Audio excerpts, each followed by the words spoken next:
Welcome to the Old Time Radio Westerns. I'm your host, Andrew Rines, and I'm excited to bring you another episode absolutely free. This episode is one of many released every month, totaling over 80 episodes so far. Each one is meticulously digitally restored and stored in the cloud for your convenience, a process that incurs costs. To help cover these expenses, you might hear some advertisements throughout the episode. While we do retain the original commercials for historical authenticity, you may also encounter modern ads, which help keep the lights on.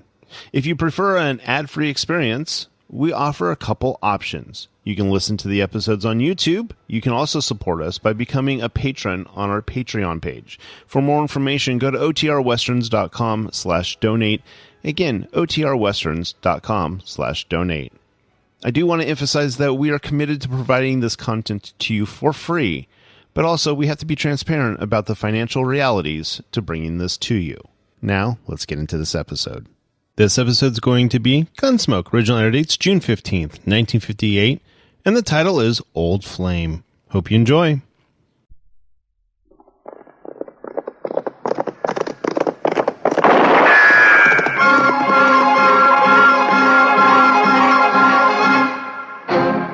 Around Dodge City and in the territory on West, there's just one way to handle the killers and the spoilers, and that's with a U.S. Marshal and the smell of Gunsmoke.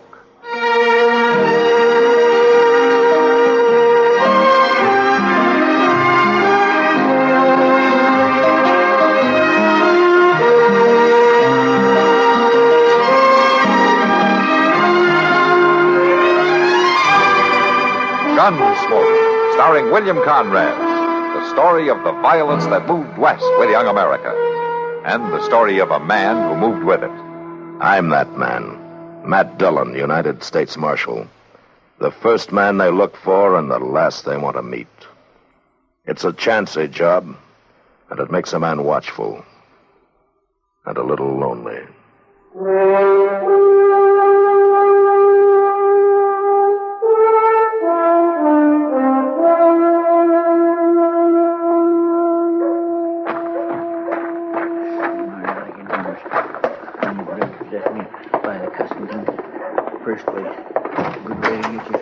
Mr. Doby?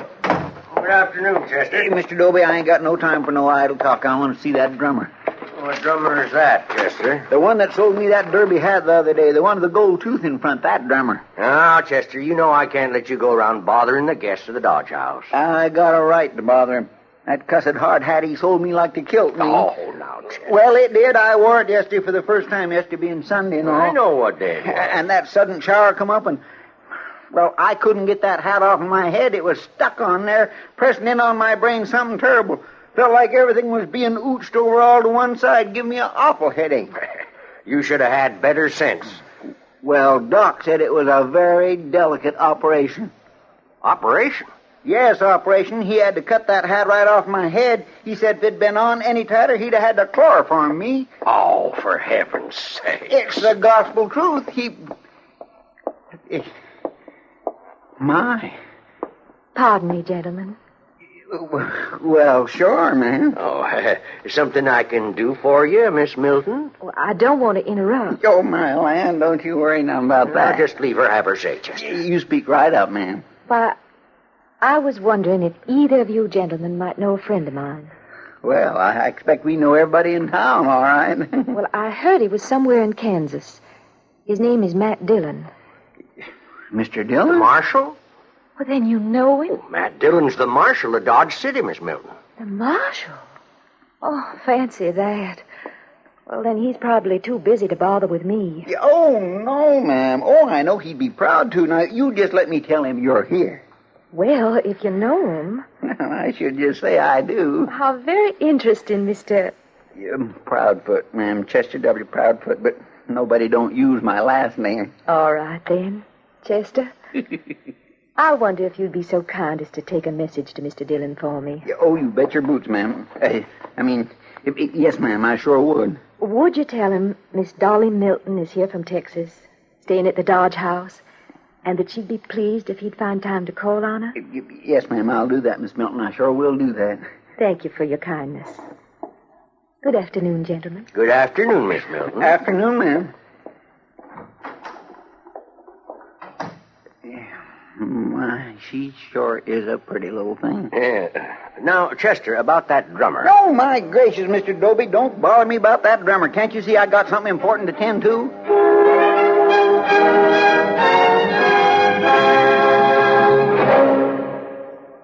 Here, if you'll bear with me, is a quote from a speech rendered by that old political character, Elijah Cuddlestone.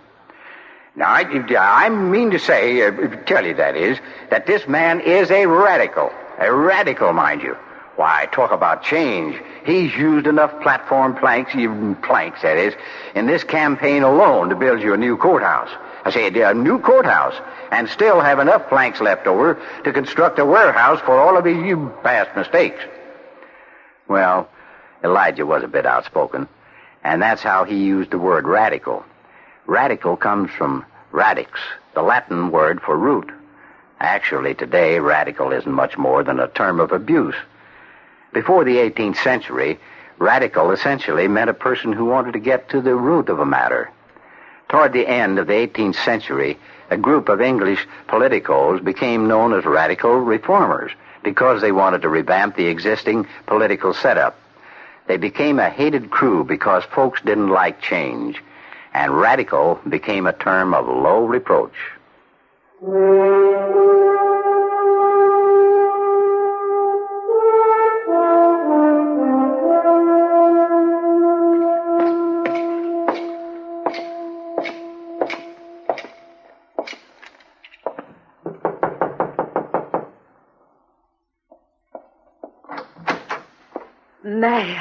Matt Dillon. Hello, Dolly. How wonderful to see you again. Oh, it's good to see you, too.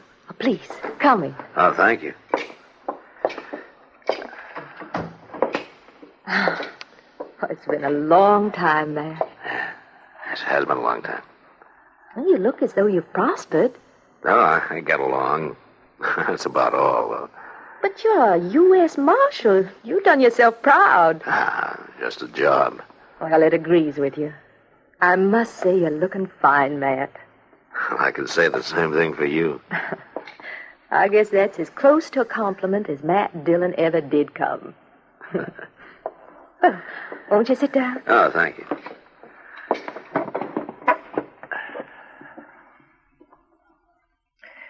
Well, what are you doing in Dodge? Oh, I don't know, Matt. I'm kind of restless. I guess I'm looking for another place to settle down. I thought you'd be married and settled down long before this. I am married, Matt. Oh? Well, I thought Chester said your name was Milton, same as he used to be. I won't use that man's name.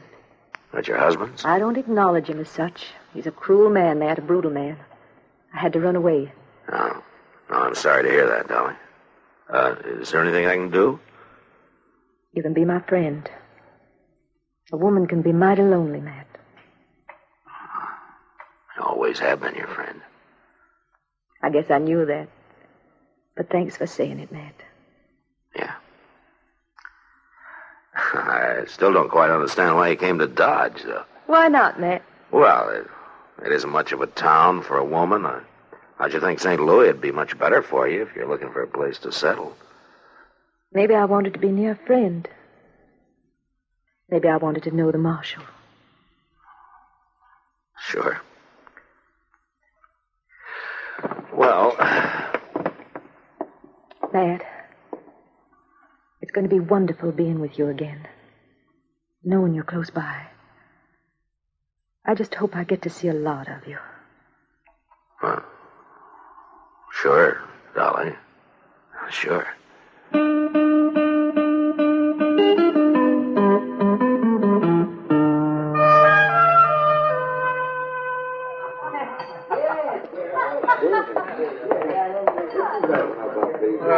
Hello, Miss Kitty. Hello, Chester. Mind if I sit down? No, of course not. Thank you. I just kind of had the feeling you might not mind some company. Huh? Well, I mean, a few words with an old friend and all like that. Well, thank you, Chester. That's very nice of you. Well, now, I know how it can be when... Well, it can get kindly lonesome like when... Well, don't you worry about it, Chester. I'll make out all right. Well, sure you will, but I swear I don't know what's the matter with Mr. Dillon. Oh, yeah, she's got a pretty face and all that. There's nothing the matter with him except that he's a man. I guess you're right, but I sure do wish he'd... You sure wish he'd what, Chester? Hello, Kitty. Nothing, Mr. Dillon. Hello, Matt. Well, guess I better get on back to office. Oh, what's your hurry? I got a feeling there's something I forgot to do around there. Goodbye, Miss Kitty. Bye, Chester. You mind if I sit down? Go ahead. Well, you look about the same. You haven't changed much. Oh? What does that mean? Since I last saw you. Now, Kitty, it's only been 3 or 4 days. They tell me you've been busy. Yeah. She's very pretty. She's an old friend, Kitty. I'm sure she is. Yeah, she's in some kind of trouble. I haven't been able to figure it out. It's something to do with a man. Is that a fact? Oh, now, Kitty. Well, no, it's your business, Matt. Of course. But I'd like to tell you something. What's that? I'm a pretty good judge of men, and I'm an awful good judge of women. And this woman, this Dolly. Well, Matt, I'll bet the last bottle in this saloon that she's not what she's pretending to be. Do you know her? I've seen her. That's an awful lot of whiskey to bet on somebody you never even talked to, isn't it? The bet still goes. But I guess you'll have to find out for yourself. Yeah, Kitty. I guess I will.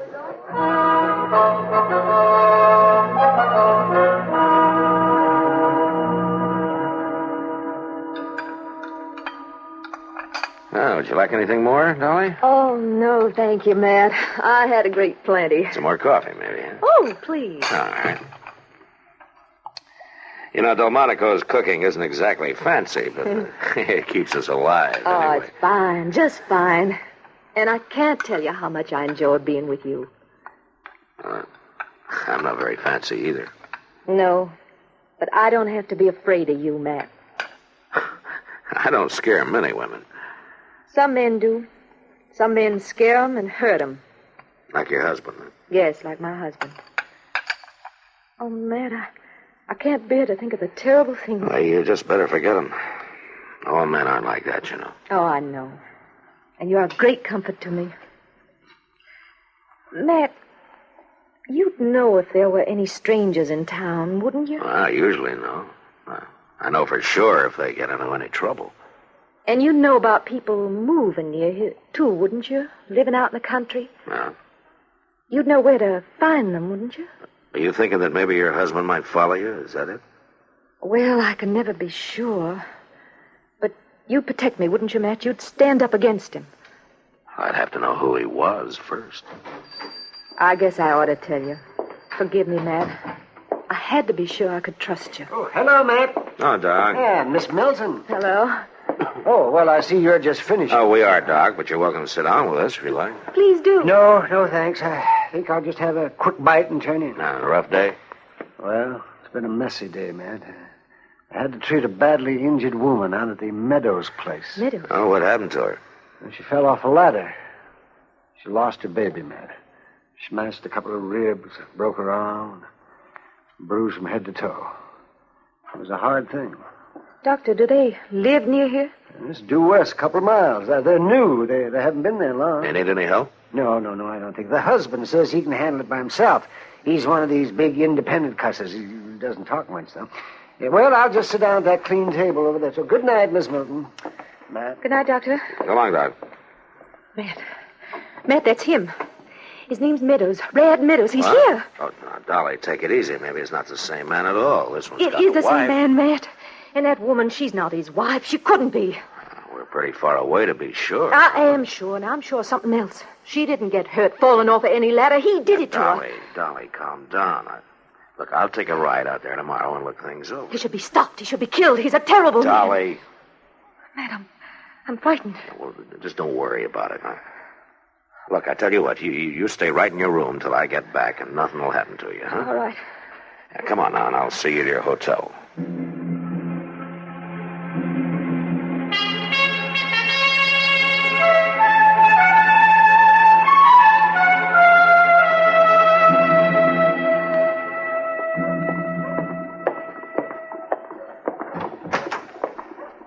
Mr. Dillon. Well, forevermore, you starting off already? I ain't even boiled the coffee yet. I want to get started, Chester. I got to ride out west of town. Oh, following Miss Dolly Milton again? What do you mean? Well, she headed off west just a few minutes ago, driving a buggy as neat as you please. Huh? Are you sure of that? Of course I'm sure. Ain't nobody else around here looks like her. Well, why in the world would she be heading out of town all by herself at this hour of the morning? That just don't make sense. I'm afraid it does, Chester. Come on. You mean you want me to come along, too? Yeah. Well, but I thought you and Miss Milton... I said I wanted you to come, Chester. Now put down the coffee pot and go get the horses. Yes, sir.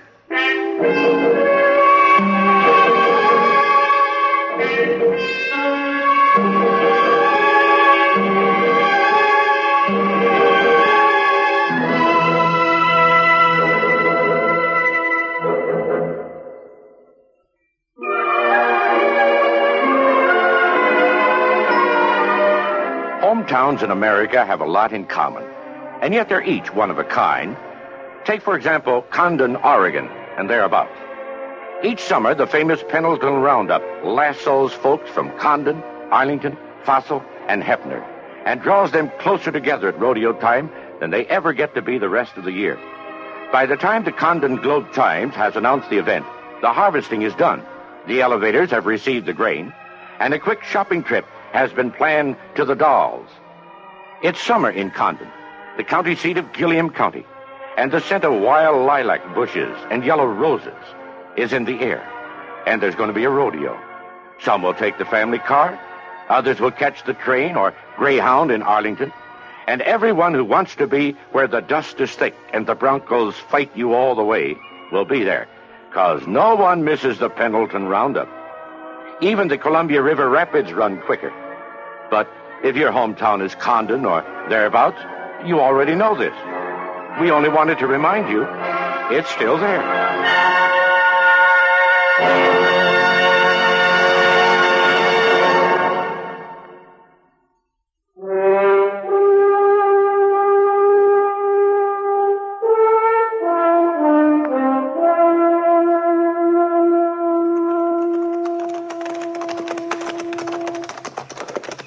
I swear I don't understand, Mr. Dillon. If she's so afraid of this Rad Meadows, why'd she come out here all by herself? That's what I hope to find out, Chester. Looks like she got here all right. There's her buggy out by the barn. Yeah. Well, let's ride over there.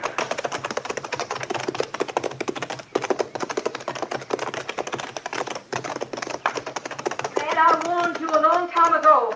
No man walks out on me. See to the horses, Chester. Yes, sir. I couldn't let you marry me, no. But I can do this. Dolly. Dolly, put the gun down. I hope he's dead. Here, give me that gun. Give it to me. Chester. Yes, sir. Here. Here's her gun. Keep an eye on her while I see about Meadows. Yes, sir. Yeah. Meadows, can you hear me? Did you come with Dolly? I'm the U.S. Marshal from Dodge. Do me a favor, Marshal. Get Dolly out of here. Chester. Yes, sir. Take her out to the buggy. Come on, Dolly. I'm not going to stop trying, Rad. Not as long as you live with any woman but me, you hear? Next time, I'll kill you. Come on, get moving, Dolly. I gotta get into the house. Gotta tell my wife I'm all right. Meadows. Huh? You never were married to Dolly, were you? No, Marshal. She liked to chase me all over Texas, but I never felt that way about her. And she never forgive me. Yeah, I see she didn't. She claims that you treated her pretty bad, that you beat her and all that. Oh, to tell you the truth, Marshal, I never even touched her. I think that's what she couldn't stand. Yeah, maybe. I don't ask you to believe me, Marshal. There are ways of checking. Folks down Texas way will tell you. She's pretty well known down there. I think I do believe you, Meadows. Well, come on, I'll help you into the house. Yeah. Then we'll get Doc Adams to come take a look at you. Yeah.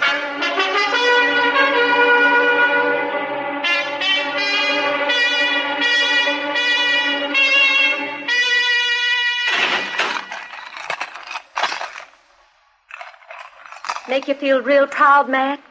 Locking a woman up? Nothing about this makes me proud, Dolly. You were mighty silent on the way in. I was just thinking. Thinking about how you were taken in by an old friend? Yeah, maybe. Well, you're lucky, Matt. When I first heard that Rad was up this way, I had in mind you might do my shooting for me. Well, I might not have been quite that obliging, Dolly. Once I found out just where he was, I wanted to do my own shooting. What are you going to do with me? I'm not going to do anything with you. I'm just going to hold you until Meadows gets well enough to decide whether he wants to sign a complaint. And that'll be up to the jury. Are you really going to leave me here? Yeah, Dolly. I really am.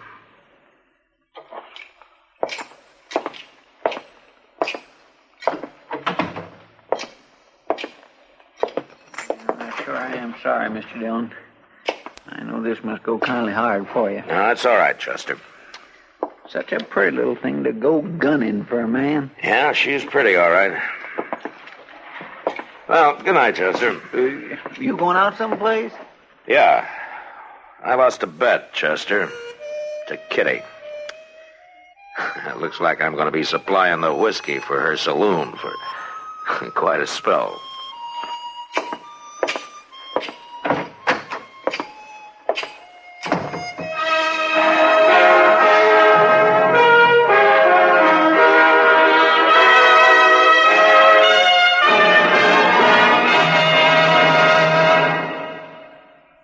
May I have a moment of your time to quote from a speech by an old political character, Elijah Cuddlestone?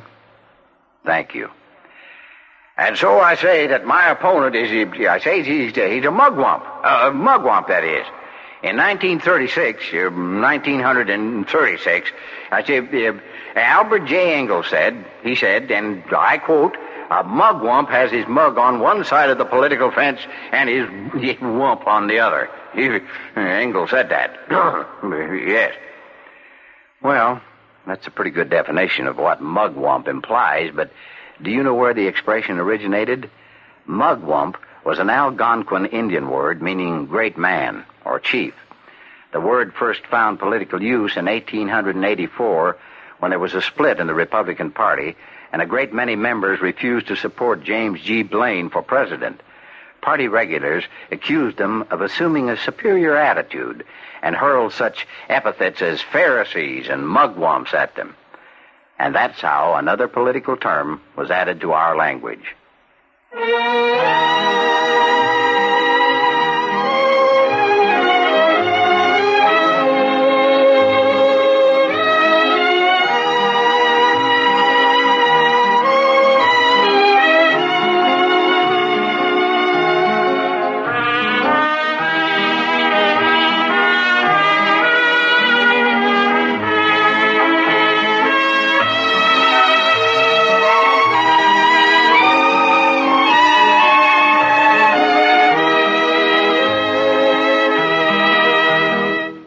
Gunsmoke, produced and directed by Norman McDonald, stars William Conrad as Matt Dillon, U.S. Marshal. Featured in the cast were Parley Bear as Chester, Howard McNear as Doc, and Georgia Ellis as Kitty. George Walsh speaking. Join us again next week for another specially transcribed story on Gunsmoke. This is the United States Armed Forces Radio and Television Service.